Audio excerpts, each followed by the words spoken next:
These are the poems that are meant to be spit on stage. Y'all ready? The man is gone. This song really want to be in a show, and I cut it. And it just really want to be in it, and I respect that because I love them.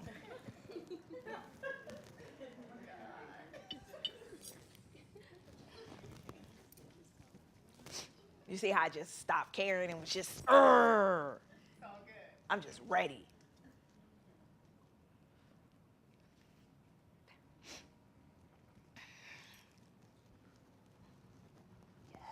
All day.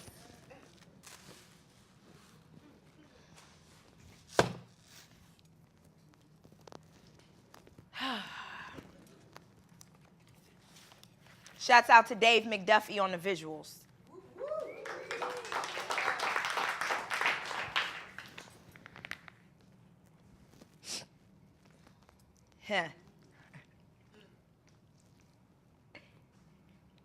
There is a giant old English D tattooed in invisible ink across my soul. It's what sits me at the table, elbow to elbow, Elks Lodge to halls as big as Cobo. 313 is the area code, for life, to what up though?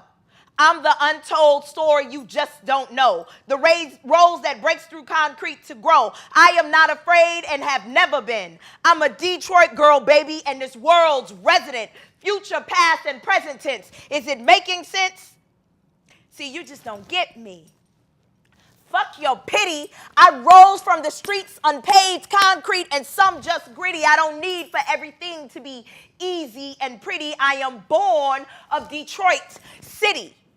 No longer will you lament and misrepresent and commit slander against me. Me, we, us all, standing, Coleman a young, strong. Detroit girls are born to ride and not die. We are the dust daughters, great and grand. We turn camps into can and feet trekking the prints of timeless sand, so you can't comprehend how we rode the Underground Railroad till the wheels fell off. How we spit this hard and love this soft. How we be this godly and can tell you off. How there's a rhythm and a beat in our sneeze and cough. This is the land our elders labor bought while revolution planning in factories and plants. So get the fuck out of here telling me I can't. It's in my genetic strand to resist that part of the plan. We imagine a world where others can't see. We'll build our movements in the abandoned vacancies of homes, buildings, and possibilities. I dare you to challenge me. Descendants of the women who packed up our home and our families during the Great Migration, headed north and landed here. I was born without fear and born with enough mojo to make some of y'all stand clear. Come on, Detroit been defying y'all odds for years. We be a free man's harbor. I'm labor before, during, and after hours. Women who are born this fine and a little bit smarter. We grind a whole lot harder.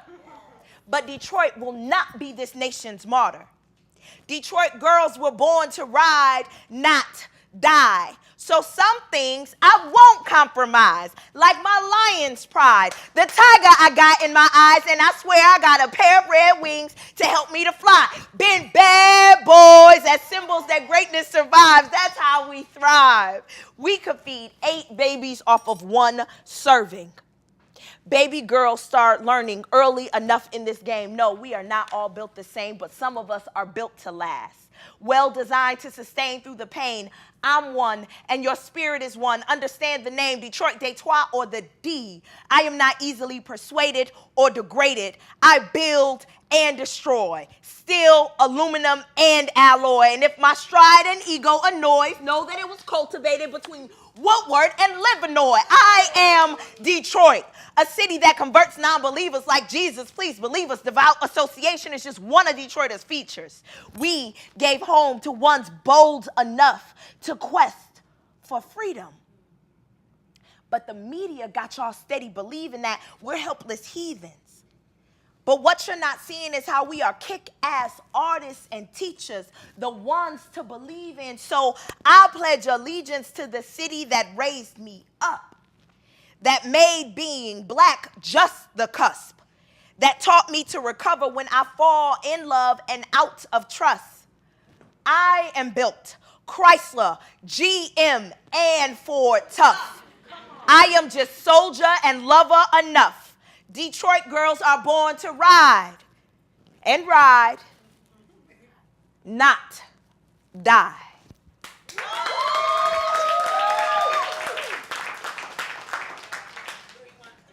All day, Ray, all day. Say that, Ma. Say that. Yeah. All day. I see you fellas all day.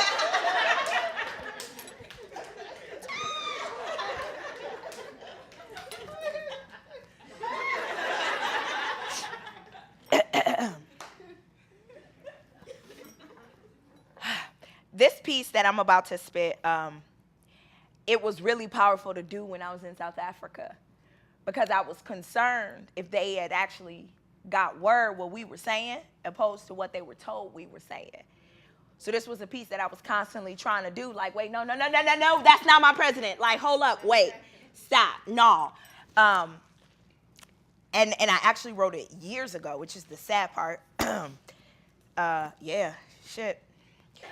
We, the black people in America, we, in the Americas, descendants of the survived, no longer abide that it is enough to just live, hoping to survive. According to law in this country, all we have left is only the right to remain silent and nonviolent.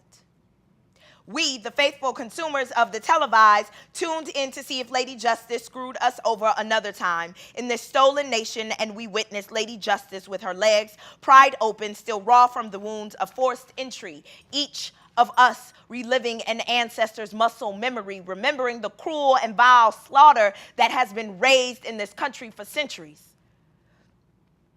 We, in the Americas, descendants of the survived, no longer abide that it's enough to just live, praying to stay alive, barely surviving under this duress, rusting our wrists with cuffs, 240 characters battling in cyberspace to protest that our lives matter enough. Silent mouths that have stayed shut slowly crank open, pleading for air, crying in pain, arrested bodies to kiss concrete of those who remain. Our resistance and their riot becomes one in the same. And in most our lives, this is just another hot August day.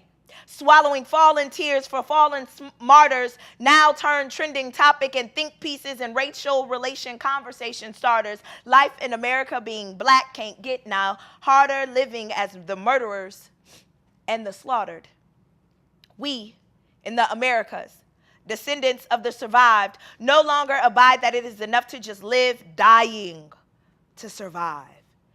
So we get to sending all the hoods, Swisher and Sage smoke signals for the angels made in chalk outlines of their own potential. And we, the descendants of the survived, remain choking, spitting up blood-soaked, bangled stars that fell from being shot out of the skies through black bodies from white men who are hiding behind their blue, being given a nation of American broken promises with a little hope for redemption. We saw it in high definition. Smartphone recorded modern-day lynchings deemed routine by the same justice system, the deafening screams of the future left unseen to blind eyes, a head turned and no one in sight. I guess they were telling the truth about her being blind, but left out the part about only for the white. We, the descendants in America, are working to do more than just survive. We're dying to live our lives. All right.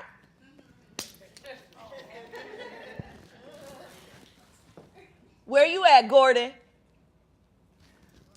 You gonna try to not be there, dog? I know you here. All right. True story. I'm not crying through this piece, dog. I'm not. Right? Did you put an image with it? Go to the next slide. Oh, no, you soft. That's messed up. This is a poem about David L. McDuffie, the photographer. You know what I'm saying? The roster that just be like ninja with a camera popping up in places taking pictures. Him back there, right? And he punked out and put in his own picture in the show, even though it's a poem about him. No, stop. I don't want to hear it. This started out as another poem. And David helped me shoot Body Language last year. And it was an amazing journey that really was between actually two of my closest male friends, like pushing me to my most uncomfortable places. And Dave shot it.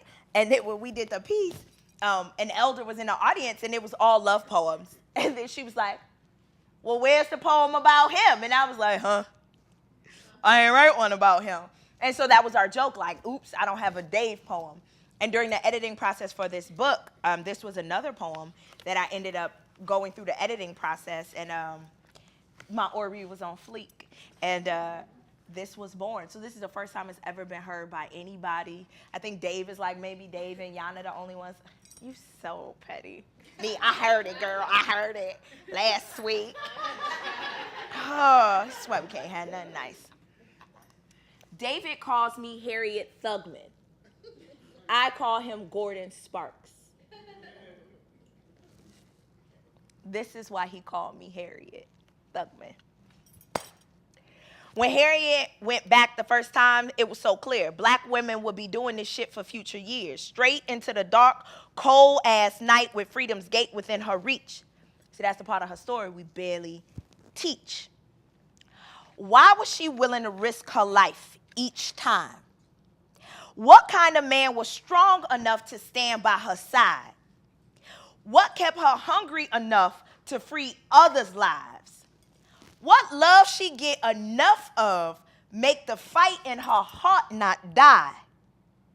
I've told myself she did it because she understood love. After the first man she married said she was doing too much. She knew that love wasn't about that romantic stuff. Found another man to love her and go when she go. I found out like her, real love ain't easy or pretty on this road. Was I really ready to get free like I profess? Love I found on the other side wasn't nothing like I expect. Think about how intense a woman she must have really been to sacrifice her own life over and over again. At first it seems crazy. Why would anyone do that? But then I think about how he and I got each other back. Fell in a love that kept me safe through the night. Everyone tried to guess what our love looked like inside.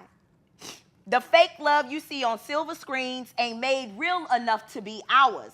Ain't enough trauma and fight in it to be shaped like our scars. Don't make me want to get free, no one, or travel too far. It's too convenient when you my kind of hard.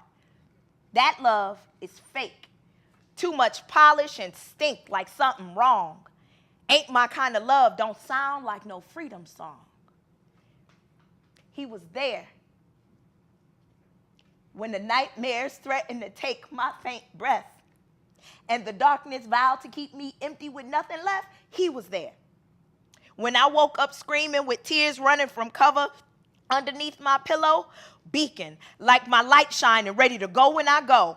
He was there, training me, making me run every day when I ain't wanna. When I gave up on life because my body couldn't give me what I wanted, he was there.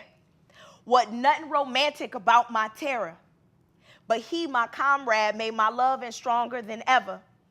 Never touched bodies in a way that'll get us hot or bothered, but laid hands to keep away evil or layered in prayer to the Holy Father. He'd smile when I stirred. That's how I knew it was morning. And when I was broken down, he got to restoring. We ate separate meals, but peeked over plates to make sure we got enough to survive. Made time to dance, laugh, and if need be, cry. The moments got too cold for us to find love in our body like shrines. We had a signal to retreat, recharging the God in them babies' eyes. Did it till we promised we'll work to stay alive. Told him, I'll be like your mama. Check on you whenever I pray. He said, I'll be like your pops. Promise, I'll keep you safe. Said, I'll be like your sister. Tell you when love is here and when it ain't. Said, I'll be like your brother, help you do the shit you think you can't. We in love, but not a love for folks to think life is easy and grand, but we in love to show folks that revolutionaries got to plan. We got to plan to endure what the faint of heart won't. We got to plan to go where most folks scared to travel alone. We got to plan to build for what's coming after we leave. We got to plan to make love part of that routine. He loved me, and I love him. We ain't never made love. We always been friends. But the way he loved me make me know how Harriet kept going, because she had someone like him keeping the flame hot and the fire smoking.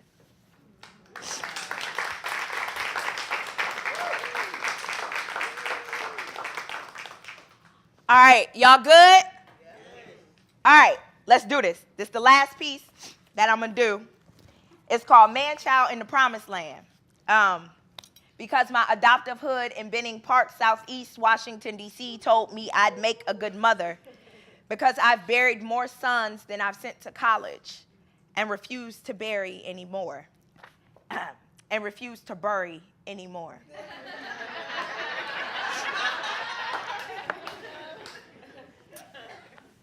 So I used to work in Southeast in Benning Park, and they was like, "You do too much, you know, Miss Goldie. You be wearing African stuff, you know. You do too much.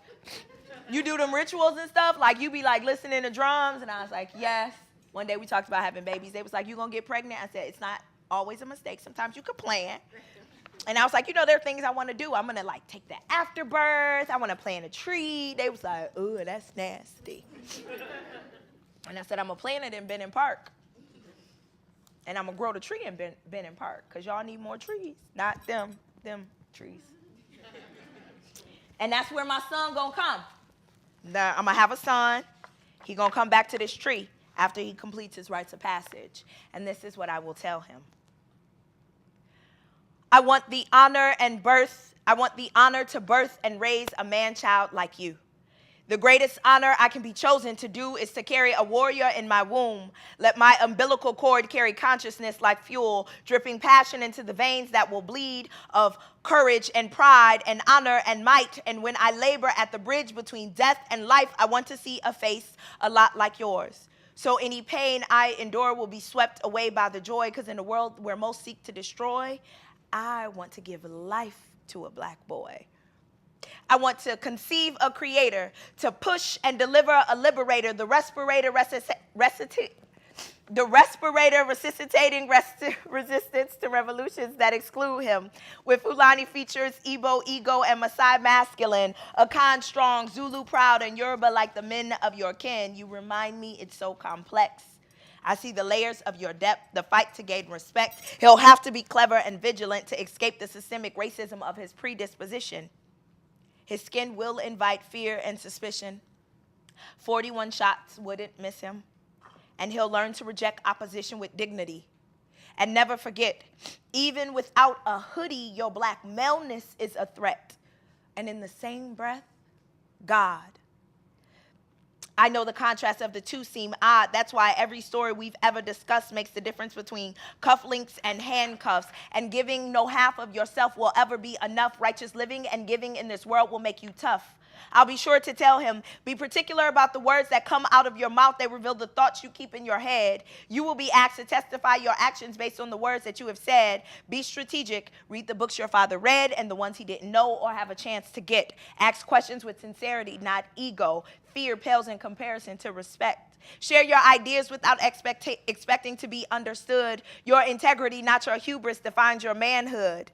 Be fruitful, but multiply only in the arms of love, not need, lust, or insecurity. Even as you pull out of her womb, you leave behind the seeds of our family tree. Don't get easily distracted by pretty smiles, nice clothes, and a fat ass. Women, like men, can often wear a mask. Remember, sisters are sisters first and lovers last.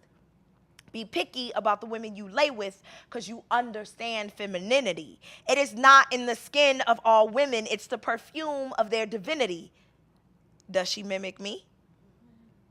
Wisdom reveals readiness, not in appearance or age. So work on yourself.